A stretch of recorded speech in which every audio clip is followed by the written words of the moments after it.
The lead story in Modern Healthcare is Mayo Clinic's margin slides in Q2 and volumes back to normal. I think that should be the lead. Volumes back to normal at Mayo. That is a very encouraging sign. So if we are seeing that kind of snapback, then that bodes well for Q3, Q4 with a lot of health systems.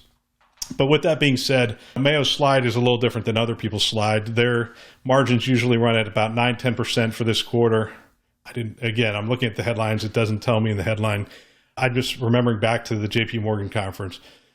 Somewhere between 9 and 12% is where they run, and they slid back to about 4%. So they were still on the positive side of the ledger, and that was a bad quarter. Second quarter was a bad quarter for healthcare. In fact, I think if I go down here further, yes, here it is. So Sutter Health announced their earnings, and their margins hit negative 11% amid the pandemic. And that just goes to the point of you really have to understand the business that you're in. Healthcare IT is about supporting the business of healthcare and the outcomes of healthcare, health within your community. And so we have to continue to expand our knowledge. If you're a technologist, we have to expand our knowledge into the business of healthcare and into the practice of healthcare.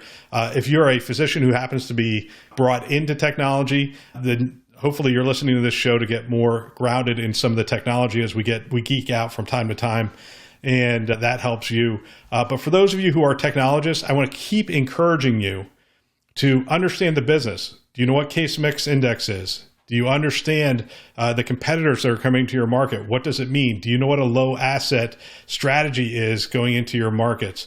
Do you understand what a platform is and how a platform is going to help your organization to operate as a more seamless entity as they interact with the various health providers within the community? So there's a lot of things. That's the reason we talk about the business of healthcare, because it's important to understand.